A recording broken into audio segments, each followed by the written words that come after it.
याज्ञवल्क्य द्वारा अपने को सूर्य से वेद ज्ञान की प्राप्ति का प्रसंग सुनाना। विश्वावसु को जीवात्मा और परमात्मा की एकता के ज्ञान का उपदेश देकर उसका फल मुक्ति बताना तथा जनक को उपदेश देकर विदा होना। याज्ञवल्क्य उवाच अव्यक्तस्थ पर यत् तत्पृष्ठस्तेह नराधिप पर गुह्यमिम प्रश्न शृणुष्वाहितो नृप। 1। याज्ञवल्क्य जी कहते हैं, नरेश्वर, तुमने जो मुझसे अव्यक्त में स्थित परब्रह्म के विषय में प्रश्न किया है वो अत्यंत गूढ़ है, उसके विषय में ध्यान देकर सुनो।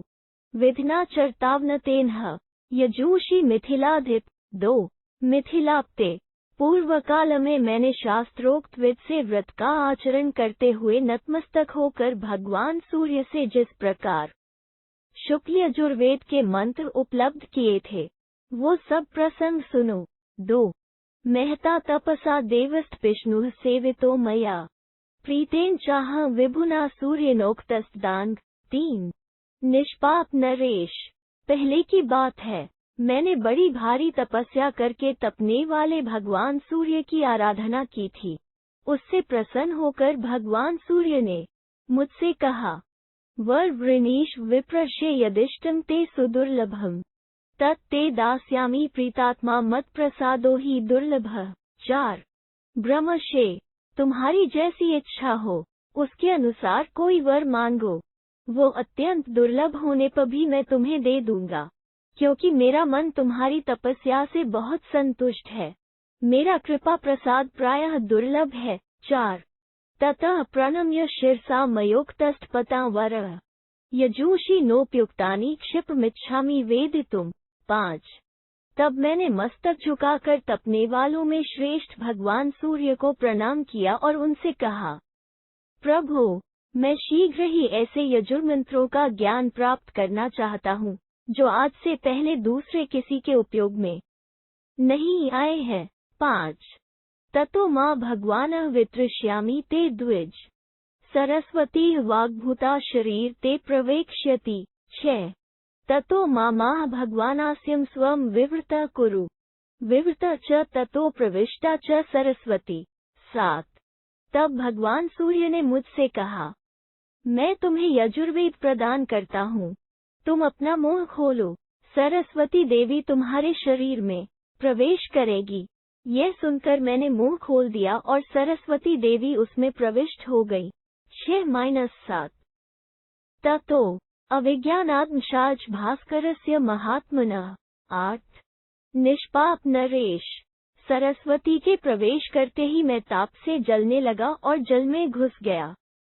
महात्मा भास्कर की महिमा को न जानने तथा अपने में सहनशीलता न होने के कारण मुझे उस समय विशेष कष्ट हुआ था। 8। ततो विदह्यमान्न मामुवोच भगवान रवे मुहुर्सह्यता दाहस्ततः शीति भविष्यति। 9। तदनंतर मुझे ताप से दग्ध होता देख भगवान सूर्य ने कहा, तात, तुम 2 घड़ी तक इस ताप को सहन करो, फिर यह स्वयं ही शीतल एवं शांत हो जाएगा। शीतिभूत च मां दृष्ट्वा भगवानः भास्करः प्रतिष्ठास्यति ते वेदः सखिलः सोत्तरो द्विज। 10। जब मैं पूर्ण शीतल हो गया तब मुझे देखकर भगवान भास्कर ने कहा, विप्रवर, खिल और उपनिषदों सहित संपूर्ण वेद तुम्हारे भीतर प्रतिष्ठित होंगे। 10।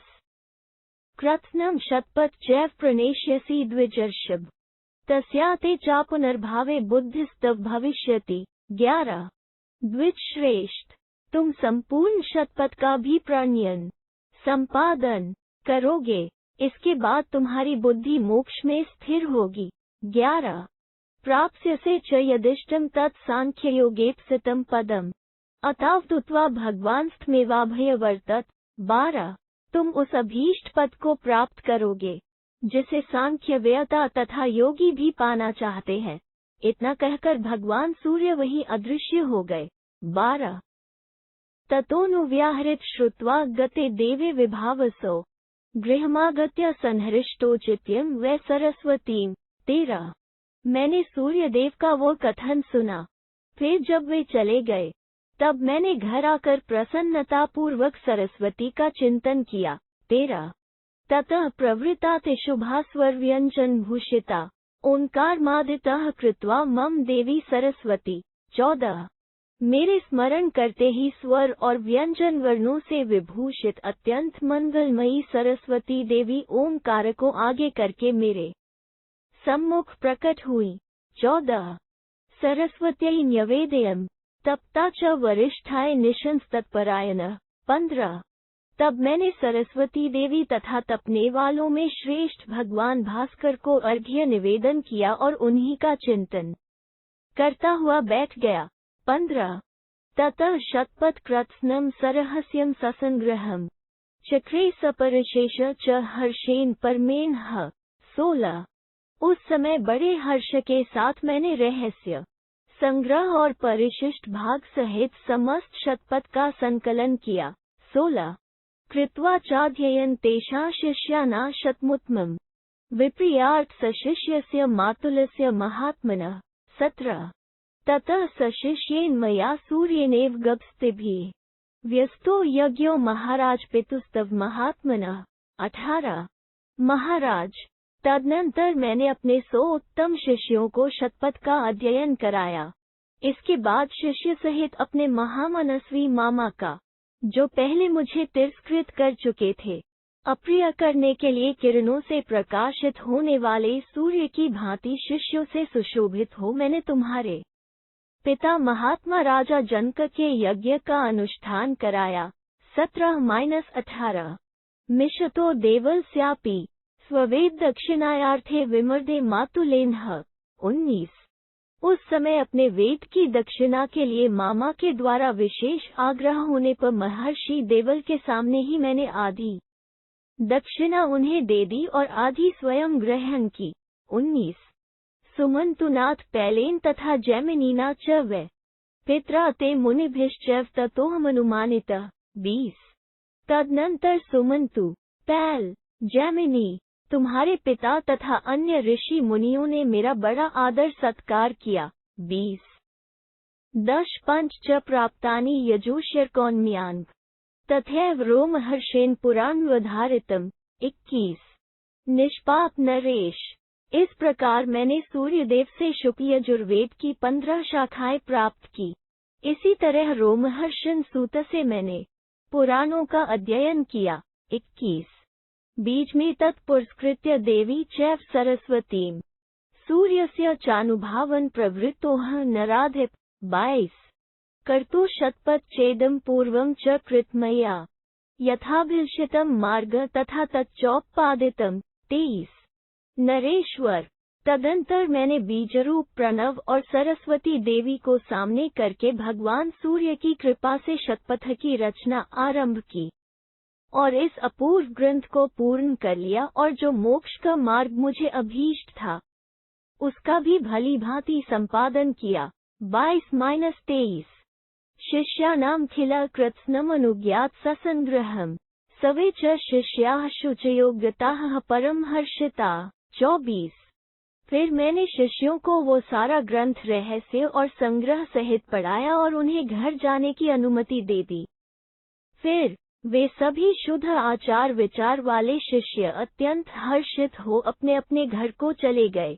24 शाखाः पंचदशेमास्तु विद्या भास्करदेशिता प्रतिष्ठाप्य यथाकामं वेद्यं तदनुचितयम्। 25 इस प्रकार सूर्यदेव के द्वारा उपदेश की हुई शुक्ल यजुर्वेद विद्या की इन 15 शाखाओं का ज्ञान प्राप्त करके मैंने इच्छानुसार वेद्य तत्व का चिंतन किया है। 25 किमत ब्रह्मण्यमित की च वेद्यमनुत्तमम् चिंतनस्तत्र चागत्य गंधर्वो मां पृच्छत। 26 विश्वावसुस्ततो राजन वेदांत ज्ञान को विदा। एक समय वेदांत ज्ञान में कुशल विश्वावसु नामक गंधर्व मेरे पास आया एवं इस बात का विचार करते हुए कि यहाँ ब्राह्मण जाति के लिए हितकर क्या है, सत्य और सर्वोत्तम ज्ञातव्य वस्तु क्या है, मुझसे पूछने लगा। 26 वेदस्य पार्थिव। 27 पंचविंशतिमन प्रश्न पपृच्छावीक्षकी तदा विश्वा विश्वम तथा श्वाश्वमित्रम वरुणमेव च। 28। पृथ्वीनाथ। तत्पश्चात उन्होंने वेद के संबंध में 24 प्रश्न पूछे। फिर आन्वीक्षिकी विद्या के संबंध में 25वां प्रश्न उपस्थित किया। वे 24 प्रश्न इस प्रकार हैं। 1. विश्वा क्या है? 2. अविश्व क्या है? 3. अश्वा क्या है? 4. अश्व क्या है? 5. मित्र क्या है? 6. वरुण क्या है? 27-28। ज्ञान न ज्ञेयम तथा ज्ञोग्यः कस्तपात् पास्था। सूर्याति सूर्य इति च विद्या विद्ये तथैव च। 29। 7. ज्ञान क्या है? 8. ज्ञेय क्या है? 9. ज्ञाता क्या है? 10. अज्ञ क्या है? 11. क कौन है? 12. कौन तपस्वी है? 13. और कौन अतपस्वी है? 14. कौन सूर्य है? 15. तथा कौन अति सूर्य? 16. और विद्या क्या है? 17. तथा अविद्या क्या है? 29। महर्षि याज्ञवल्क्य के स्मरण से देवी सरस्वती का प्राकट्य। वेद्या वेद्यम तथा राजनं चली चलमेव च। अपूर्वमक्षयम क्षयमे तत्प्रश्नमनुत्तमम्। 30। 18। वेद्य क्या है? 19। अवेद्य क्या है? 20। चल क्या है? 21। अचल क्या है? 22। अपूर्व क्या है? 23। अक्षय क्या है? 24। और विनाशशील क्या है? ये ही उनके परम उत्तम प्रश्न है। 30। अथोतश्च महाराज राजा गंधर्व सत्तमः पृष्ट्वानुपूर्वेन प्रश्नमर्थविदुत्तमम्। 31।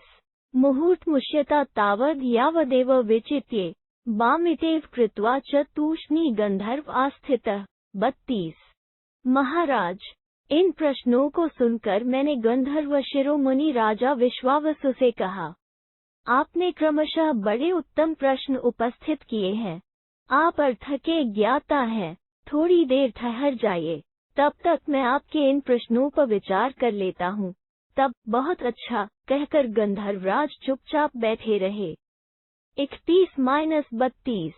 ततोनुचित्यमः भूयो देवी सरस्वतीं मनसा सच में प्रश्नो दध्नो। 33। तदनंतर मैंने पुनः सरस्वती देवी का मन ही मन चिंतन किया। फिर तो जैसे दही से घी निकल आता है, उसी प्रकार उन प्रश्नों का उत्तर निकल आया। 33। तत्रोपनिषद चैव परिशेष च पार्थिव मथनामि मनसा तात दृष्ट्वा चान्वीक्षिकी पराम। 34। तात।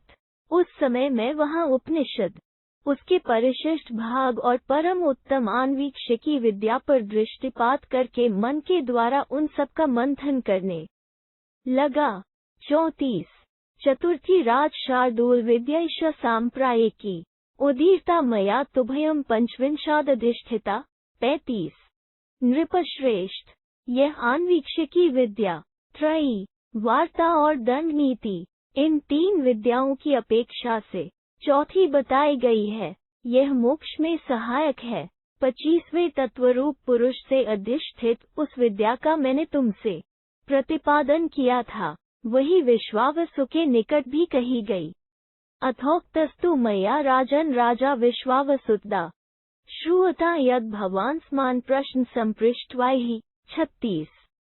उस समय मैंने राजा विश्वावसु से कहा, गंधर्वराज, आपने यहाँ मुझसे जो प्रश्न पूछे हैं, उनका उत्तर सुनिए। 36। विश्वाविश्वेति यदृदं गंधर्वेन्द्रानुपृच्छसि विश्वाव्यक्तं पर विद्याद्भूतभव्यभयंक्रम। 37। गंधर्वप्ते, आपने जो विश्वा और अविश्व इत्यादि कहकर यह प्रश्नावली उपस्थित की है, उसमें विश्वा अव्यक्त प्रकृति का नाम है। यह संसार बंधन में डालने वाली होने के कारण भूत, भविष्य और वर्तमान तीनों कालों में भयंकर है। इस बात को आप अच्छी तरह समझ लें। त्रिगुण गुण कर्तृत्वाद विश्वो निष्कलस्था अश्वश्चाश्वाच मिथुन में मेवानुदृश्यते। 38। इस प्रकार विश्वा नाम से प्रसिद्ध जो अव्यक्त प्रकृति है, वह त्रिगुणमयी है, क्योंकि वही त्रिगुणात्मक उत्पन्न करने वाली है। उससे भिन्न जो निष्कल, कलाओं से रहित आत्मा है, वही अविश्व कहलाता है। इसी तरह अश्व और अश्वा की जोड़ी भी देखी जाती है, अर्थात अश्वा अव्यक्त प्रकृति है और अश्व पुरुष। अव्यक्तम प्रकृतिं प्राहुः पुरुषेति च निर्गुणम तथैव मित्रम पुरुष वरुण प्रकृतिं तथा। 39। अव्यक्त प्रकृति को सगुण बताया गया है और पुरुष को निर्गुण। इसी प्रकार वरुण को प्रकृति समझना चाहिए और मित्र को पुरुष। 39। ज्ञान न तु प्रकृतिं प्राहुर्ज्ञेयं निष्कलमेव च अज्ञश्च अज्ञश्च पुरुष तस्मा निष्कल उच्यते। 40। भौतिक ज्ञान शब्द से प्रकृति का प्रतिपादन किया गया है और निष्कल आत्मा को ज्ञेय बताया गया है। इसी तरह अज्ञ प्रकृति है और उससे भिन्न निष्कल पुरुष को ज्ञाता बताया गया है। 40। कस्तपा अत्पाः प्रोक्तः कोसौ पुरुष उच्यते तपास्तु प्रकृतिं प्राहुर्तपा निष्कलः स्मृतः। 41। क तपा और अत्पा के विषय में जो प्रश्न उपस्थित किया गया है, उसके विषय में बताया जाता है। पुरुष को ही क कहते हैं। प्रकृति का ही नाम तपा है और निष्कल पुरुष को अत्पा नाम दिया गया है। 41। सूर्यम अव्यक्तमित्युक्तम ते सूर्यस्तु निष्कलः अविद्या प्रकृतिर्ज्ञेया विद्या पुरुष उच्यते।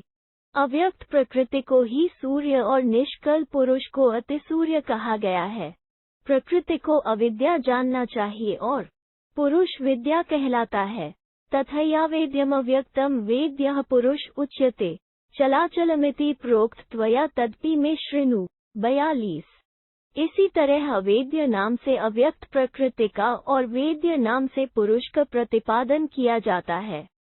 आपने जो चल और अचल के विषय में प्रश्न किया है, उसका भी उत्तर सुनिए। 42। चला तु प्रकृतिं प्राहुः कारण क्षय सर्गयोः आक्षेप सर्गयोः कर्ता निश्चलः पुरुषः स्मृतः। 43। सृष्टि और संहार की कारण भूता प्रकृति को चला कहा गया है और सृष्टि तथा प्रलय का कर्ता पुरुष ही निश्चल पुरुष माना गया है। 43। तथैव वेद्यमव्यक्तम वेद्यः पुरुष तथा अज्ञावुभौ ध्रुव चैव अक्षयो चाप्युभावपि। 44। अजो नित्यवुभौ प्राहुर्ध्यात्मगति निश्चया। 45।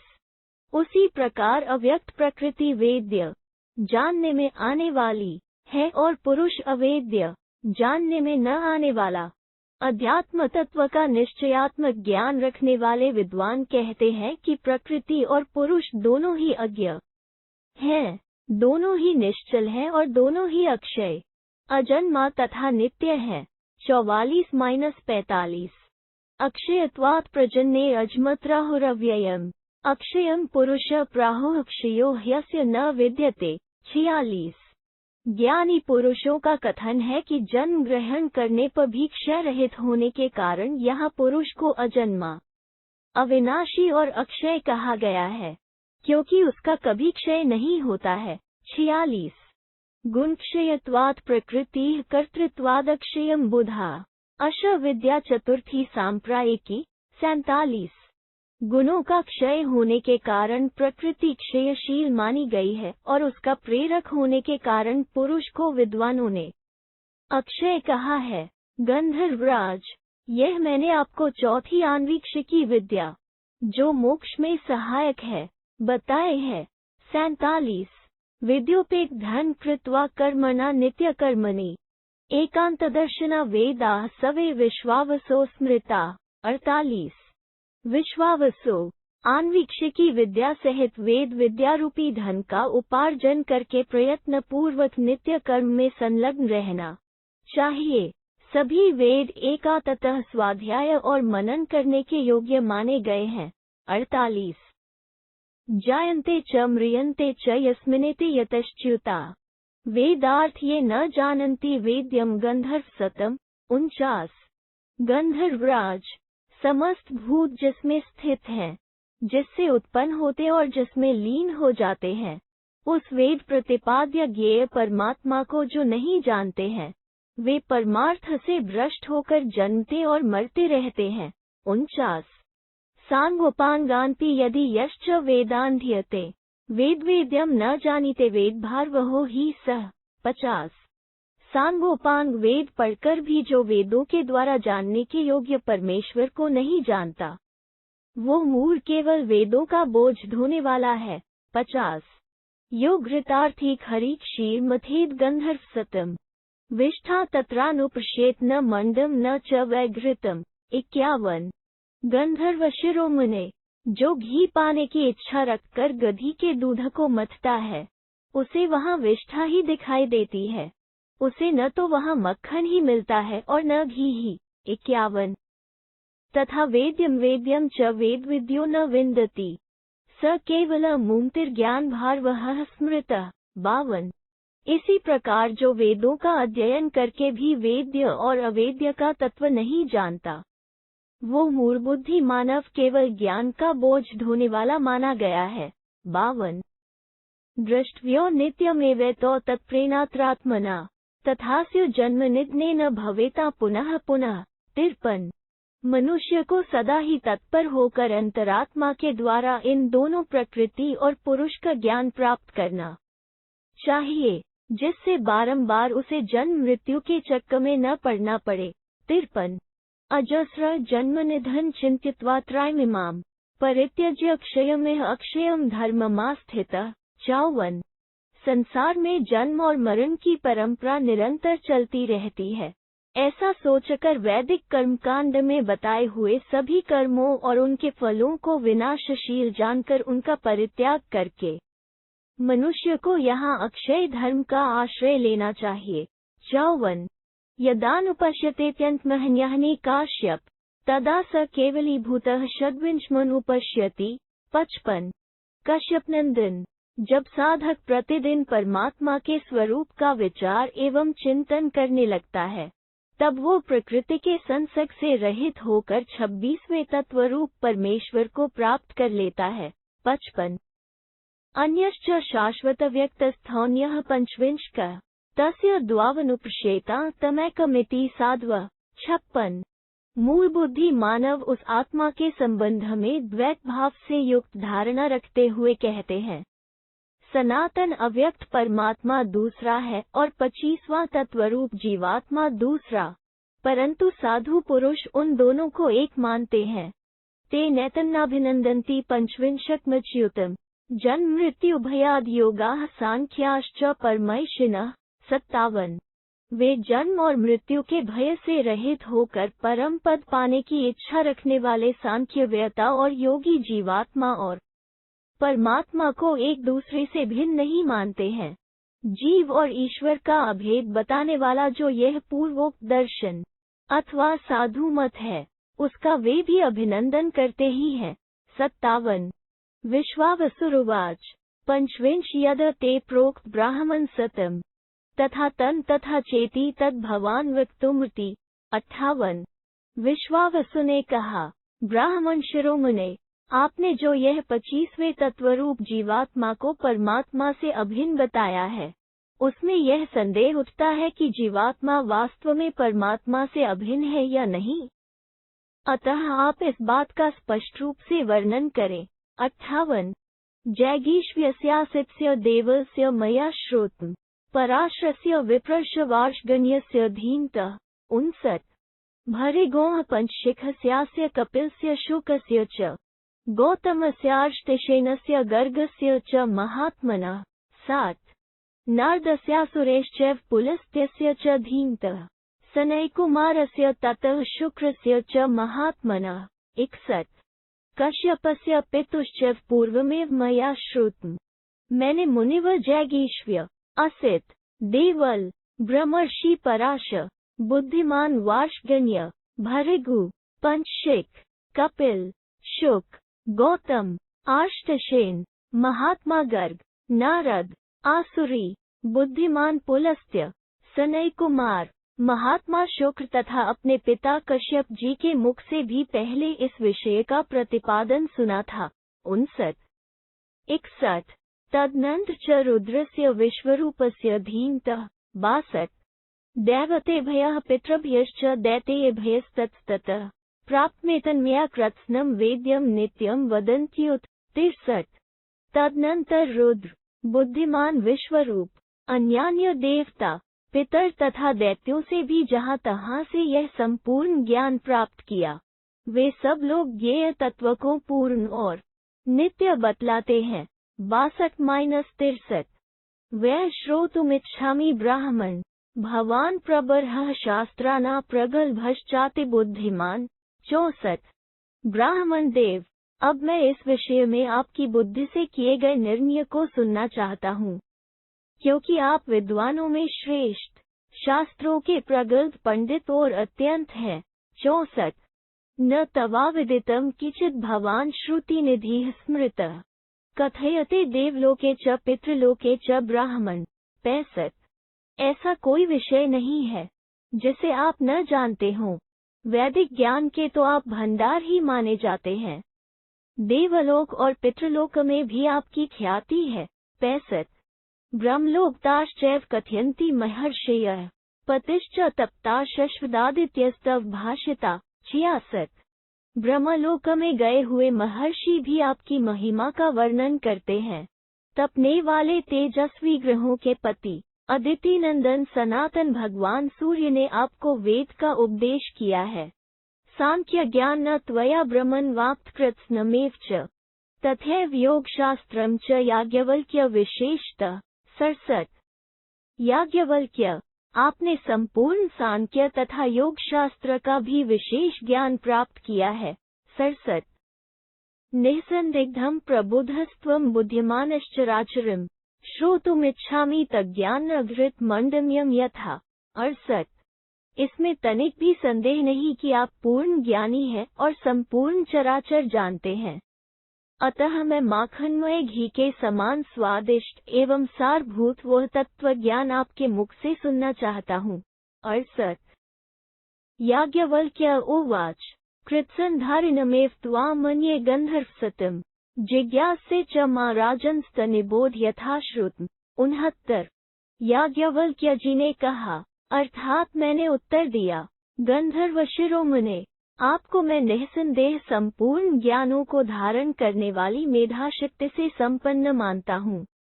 आप सब कुछ जानते हुए भी मुझसे प्रश्न करते और मेरे विचार को जानना चाहते हैं, इसलिए मैंने जैसा सुना है वो बताता हूँ, सुनिए। 69। अबुध्यमाना प्रकृतिं बुध्यते पंचविंशका, न तु बुध्यति गंधर्व प्रकृतिः पंचविंशकम्। 70। गंधर्व प्रकृति जड़ है, इसलिए उसे 25वां तत्व जीवात्मा तो जानता है, किंतु प्रकृति जीवात्मा को नहीं जानती। 70।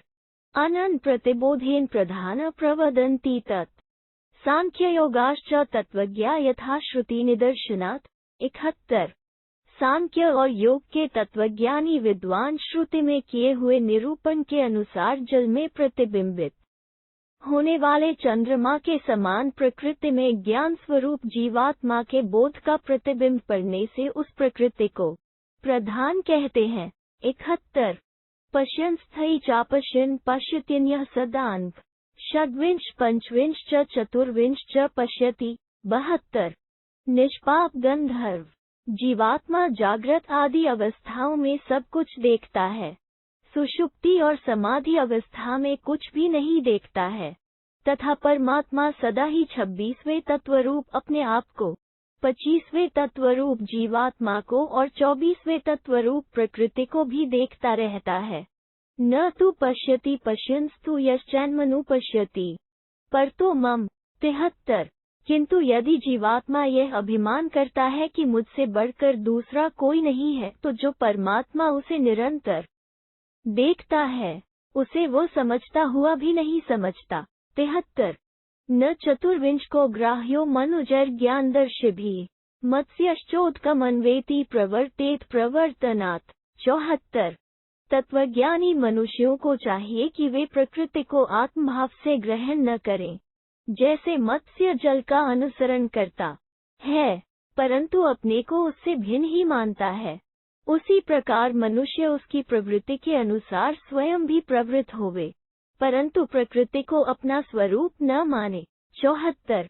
यथैव बुध्यते मत्स्यस्थेषोऽप्यनुबुध्यते स स्नेहात् सहवासा च साभिमाना च नित्यशः। 75 स निमज्जति कालस्य यदेक्व न बुध्यते उन्मज्जति ही कालस्य समत्वेनाभिसंवृतः। 76 जैसे मछली जल में रहती हुई भी उस जल को अपने से भिन्न समझती है, उसी प्रकार यह जीवात्मा प्राकृत शरीर में रहकर भी प्रकृति से अपने को भिन्न समझता है, तथापि वो शरीर के प्रति स्नेह, सहवास और अभिमान के कारण जब परमात्मा के साथ अपनी एकता का अनुभव नहीं करता है, तब काल के समुद्र में डूब जाता है।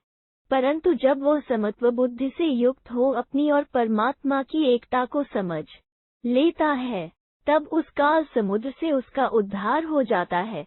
75-76 यदा तु अश इति द्विजः तदा स केवलीभूतः षड्विंशमनुपश्यति। 77 जब द्विज इस बात को समझ लेता है कि मैं अन्य हूँ और यह प्राकृत शरीर अथवा अनात्म जगत मुझसे सर्वथा भिन्न है, तब वो प्रकृति के संसर्ग से रहित हो 26वें तत्व परमात्मा का साक्षात्कार कर लेता है। अन्यश्च राजन्नवस्थोन्यः 25 तत्स्थानाचानुपश्यन्ति एक अवेति साध्वः। 78 परमात्मा भिन्न है और जीवात्मा भिन्न, क्योंकि परमात्मा जीवात्मा का आश्रय है, परंतु ज्ञानी संत महात्मा उन दोनों को एक ही देखते और समझते हैं। ते नैतन्नाभिनन्दन्ति 25 जन्म मृत्यु भयात् भीता योगाः सांख्याश्च काश्यप। षड्विंशमनुपश्यन्तः शुचयस्तत्परायणाः। 79 कश्यपनंदन जन्म और मृत्यु के भय से डरे हुए योग और सांख्य के साधक भगवत परायण हो शुद्ध भाव से 26वें तत्व परमात्मा का दर्शन करते हुए जीवात्मा और परमात्मा को एक समझते हैं और इस अभेद दर्शन का सदा अभिनंदन ही करते हैं। 79 यदा स केवलीभूतः षड्विंशमनुपश्यति तदा स सर्वविद विद्वान् न पुनर्जन्म विन्दति।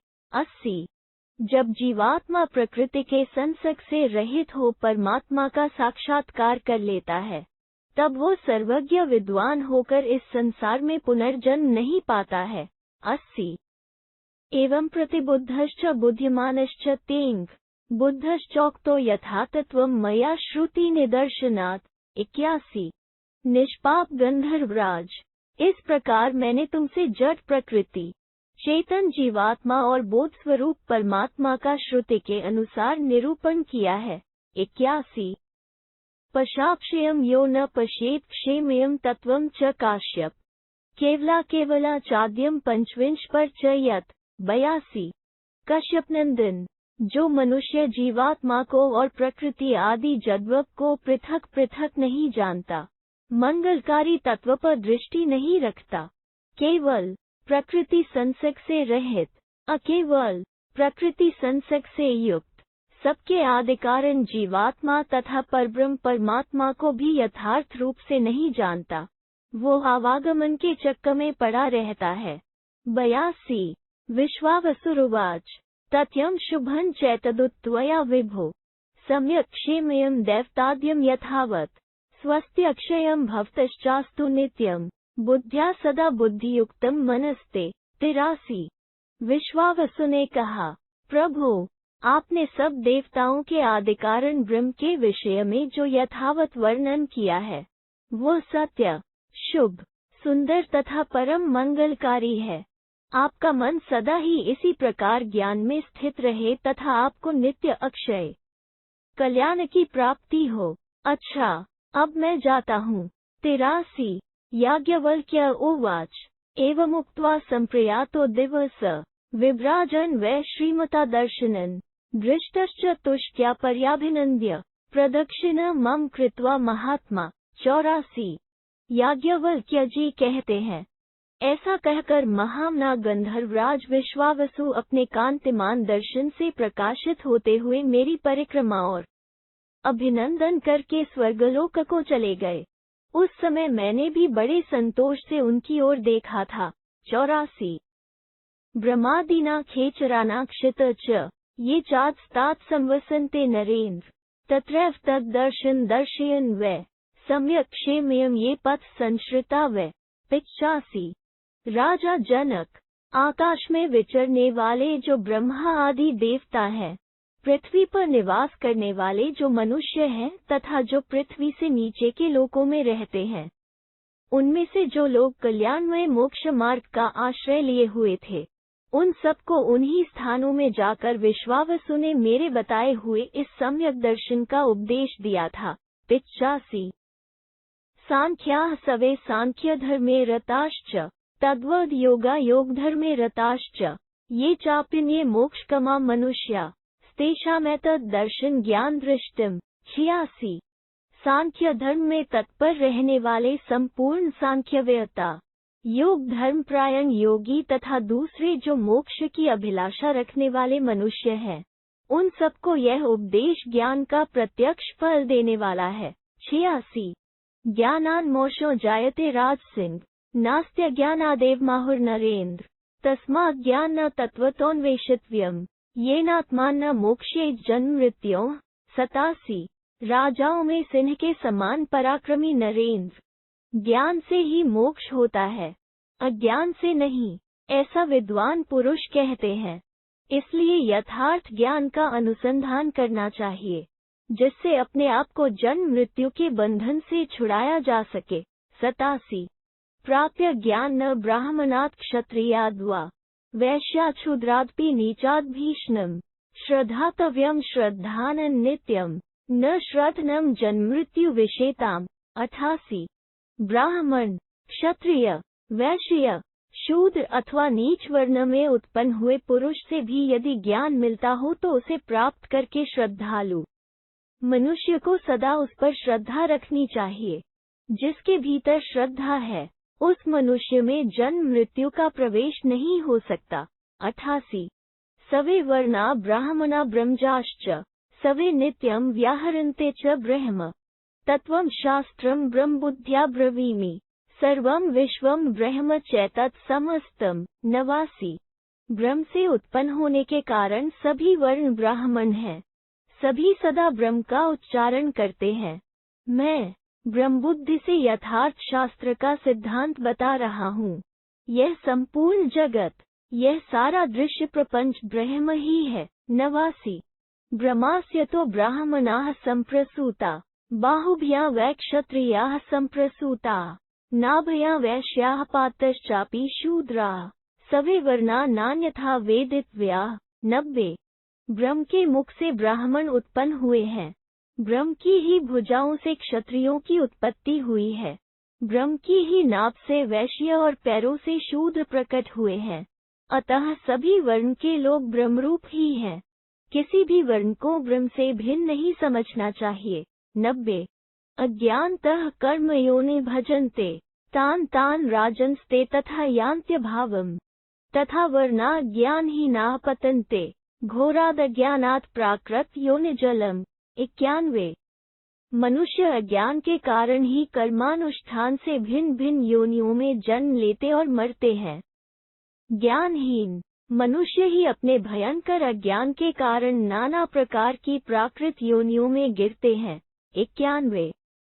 तस्मात् ज्ञान सर्वतो मार्गित्व्यम् सर्वत्रश्चैतदुत्मया ते तत्स्थो ब्रह्मा तस्थिवांश्चाप्रोय तस्मै नित्यं मोक्षमाहुर नरेंद्र। 92।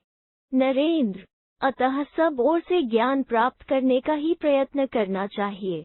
यह तो मैं तुमसे बता ही चुका हूँ कि सभी वर्णों के लोग अपने अपने आश्रम में रहते हुए ही ज्ञान प्राप्त कर सकते हैं। अतः जो ब्राह्मण ज्ञान में स्थित है अथवा जो दूसरे वर्ण का मनुष्य भी ज्ञाननिष्ठ है, उसके लिए नित्य मोक्ष की प्राप्ति बताई गई है। यत्ते पृष्टम तन्मया चोपदिष्टम याथा तथयं तद्विशोको भवस्व राजन् गच्छस्वैतदथस्य पारम सम्यक प्रोक्त स्वस्ति तेत्वस्तु नित्यम। 93। तुमने जो पूछा था उसके उत्तर में मैंने तुम्हें यथार्थ ज्ञान का उपदेश किया है, अतः अब तुम शोक रहित हो जाओ और इस तत्व ज्ञान में पारंगत बनो। मैंने तुम्हें ज्ञान का भली भांति उपदेश कर दिया है, जाओ, तुम्हारा सदा कल्याण हो। 93। भीष्म उवाच स एवं नुशास्तस्तु याज्ञवल्क्येन धीमता प्रीतिमान भवद राजा मिथिलाधिपतिदा 94। भीष्म जी कहते हैं, युधिष्ठिर, बुद्धिमान याज्ञवल्क्य जी के इस प्रकार उपदेश देने पर मिथिलापति राजा जनक उस समय बहुत प्रसन्न हुए। 94। गते मुनिव तस्मिन् कृते चापि प्रदक्षिणम् दैव्रातिनर्पतिरासीनस्तत्र मोक्षवित्। 95।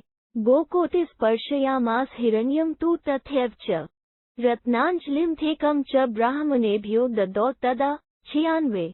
उन्होंने सत्कार पूर्वक मुनि की प्रदक्षिणा करके उन्हें विदा किया। जब वे मुनिव याज्ञवल्क्य चले गए, तब मोक्ष के ज्ञाता देवव्रत नंदन राजा जनक ने वहीं बैठे बैठे 1 करोड़ गौएं छूकर ब्राह्मणों को दान कर दी तथा प्रत्येक ब्राह्मण को 1-1 अंजलि रत्न और सुवर्ण प्रदान किए। 95-96। विदेहराज्यं च तदा प्रतिष्ठाप्य सुतस्य यतिधर्ममुपासश्चाप्यवसन मिथिलाधिपः। 97। इसके बाद मिथिला नरेश ने विदेह देश का राज्य अपने पुत्र को सौंप दिया और स्वयं वे यति धर्म का पालन करते हुए वहां रहने लगे। 97। सांख्य ज्ञान मधियानो योग शास्त्रम च कृत्स्नश्य धर्माधर्मम च राजेंद्र प्राकृत परिगण। 98। अनंत इति कृत्वा स नित्यं केवलमेव च धर्माधर्मो पुण्यपापे सत्यासत्ये तथैव च। 99।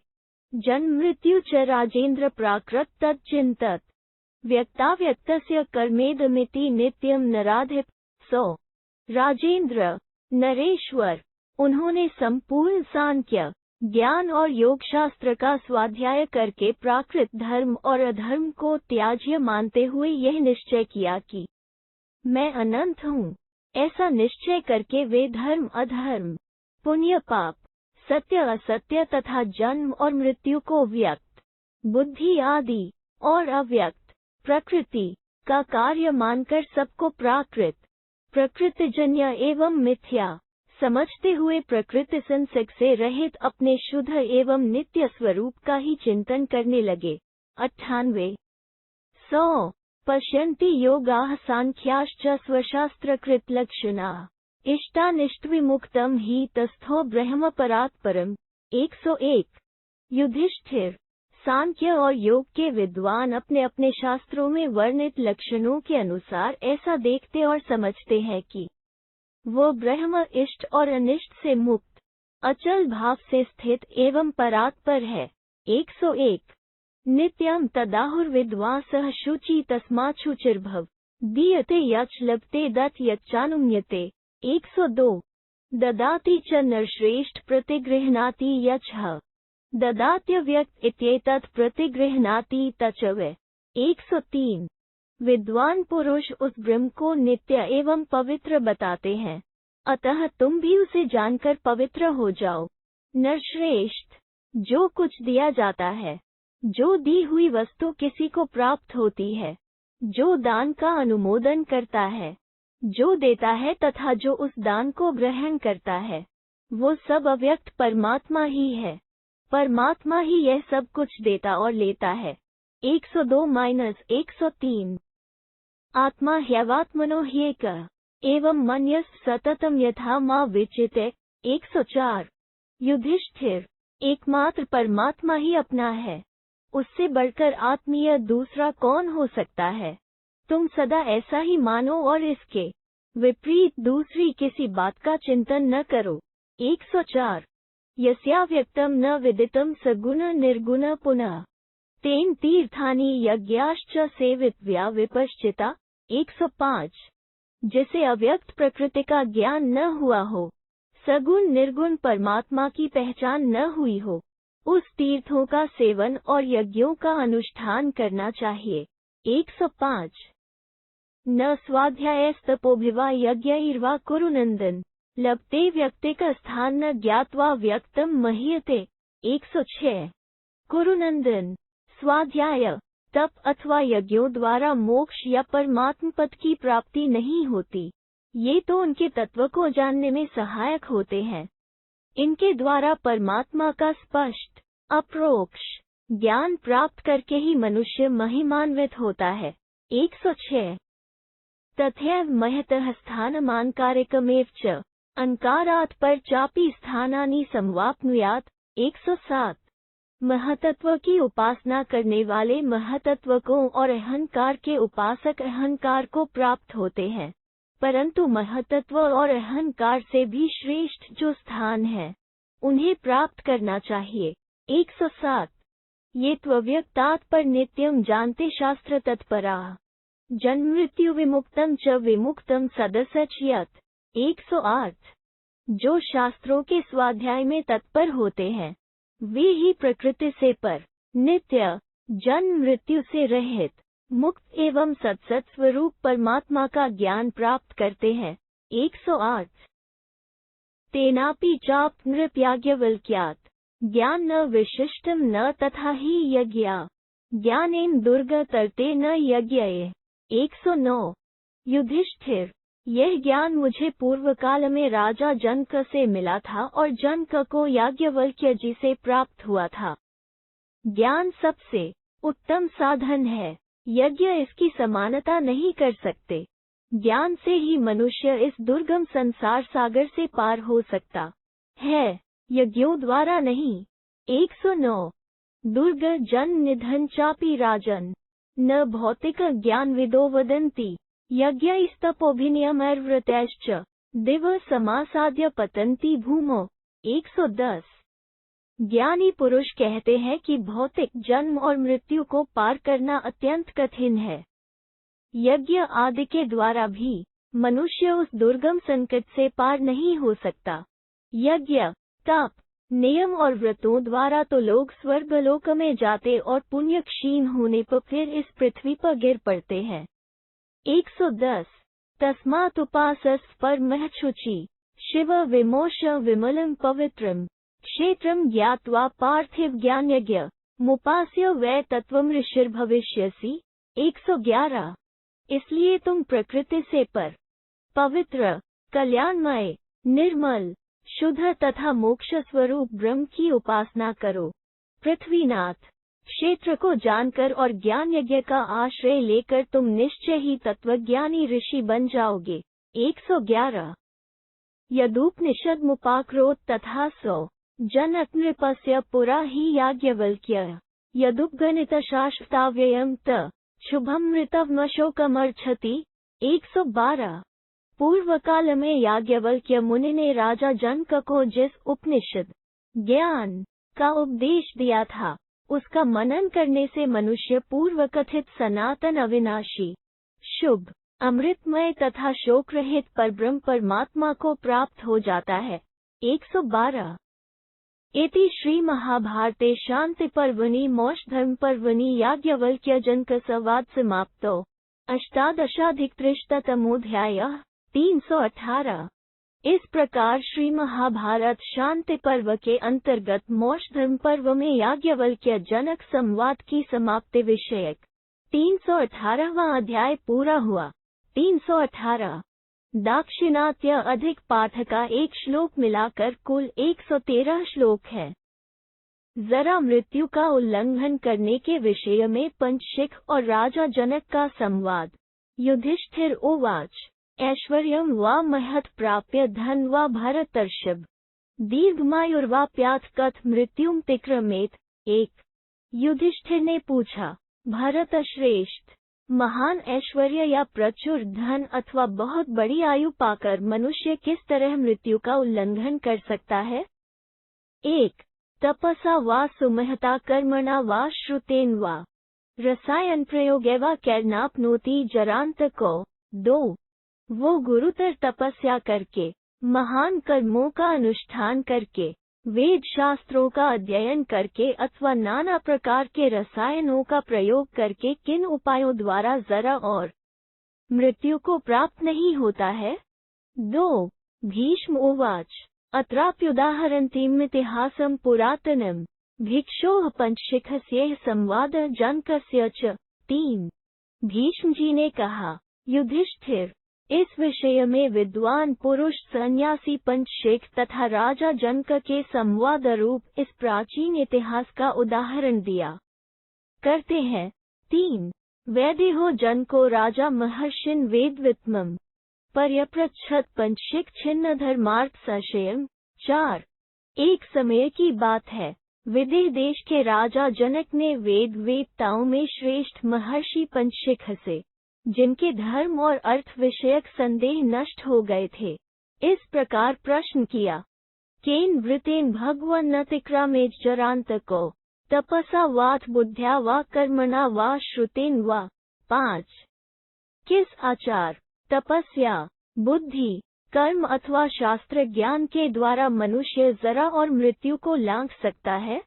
5 एवमुक्तः स वैदेह प्रत्युवोचा प्रोक्ष्वित निवृत्तिन तयोरस्ति नानिवृत्तिः कथंचन। 6 उनके इस प्रकार पूछने पर अप्रोक्ष ज्ञान से संपन्न महर्षि पंचशिख ने विदेहराज को इस प्रकार उत्तर दिया। जरा और मृत्यु की निवृत्ति नहीं होती है, परंतु ऐसा भी नहीं है कि किसी प्रकार उनकी निवृत्ति हो ही नहीं सकती। धन और ऐश्वर्य आदि से उनकी निवृत्ति नहीं होती, परंतु ज्ञान से तो पुनर्जन्म की भी निवृत्ति हो जाती है। फिर जरा और मृत्यु की तो बात ही क्या।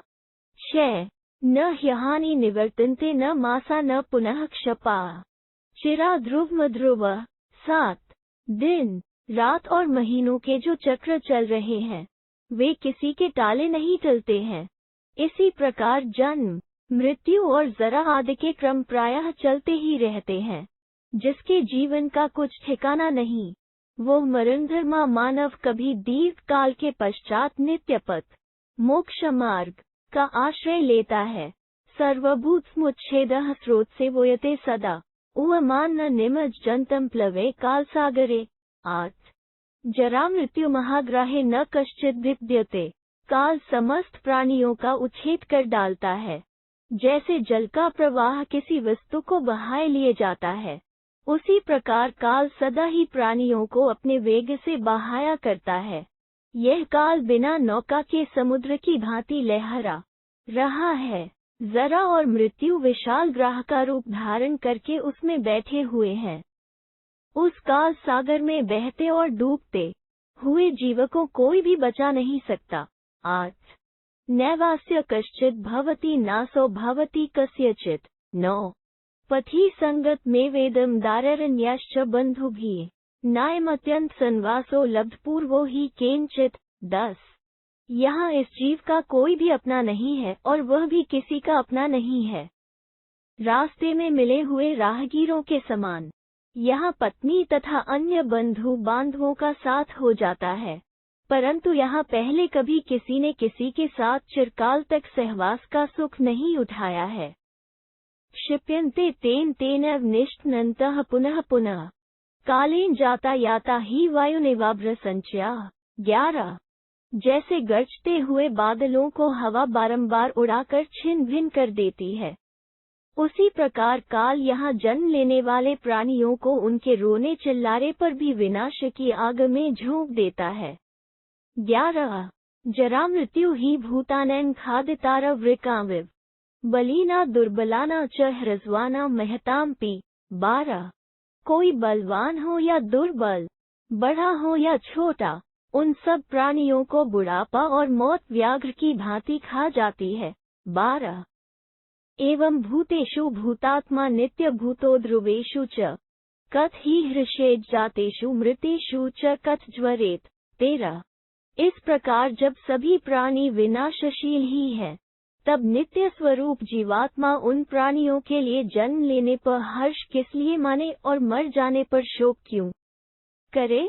13 क्व गमिष्यामि कस्य वा कस्मिन् स्थितः क्व भविता कस्मै किं नु शोचसि। 14 मैं कौन हूँ, कहाँ से आया हूँ, कहाँ जाऊँगा, किसके साथ मेरा क्या संबंध है, किस स्थान में स्थित होकर कहाँ फिर जन्म लूँगा, इन सब बातों को लेकर तुम किस लिए क्या शोक कर रहे हो। 14 दृष्टा स्वर्गस्य तथैव नरकस्य च आगमासिवनतिक्रम्य दद्या च व्यजित च। 15 जो शुभ और अशुभ कर्म करता है, उसके सिवा दूसरा कौन ऐसा है जो उन कर्मों के फलस्वरूप स्वर्ग और नर्क का दर्शन एवं उपभोग करेगा। अतः शास्त्र की आज्ञा का उल्लंघन न करते हुए सब लोगों को दान और यज्ञ आदि सत्कर्म करते रहना चाहिए। 15 एति श्री महाभारते शांति पर्वणि मोक्षधर्म पर्वणि पंचशिक जनक संवादे 19+3तमोऽध्याय। 319 इस प्रकार श्री महाभारत शांति पर्व के अंतर्गत मोक्षधर्म पर्व में पंचशिख और जनक का संवाद विषय 319वां अध्याय पूरा हुआ। 319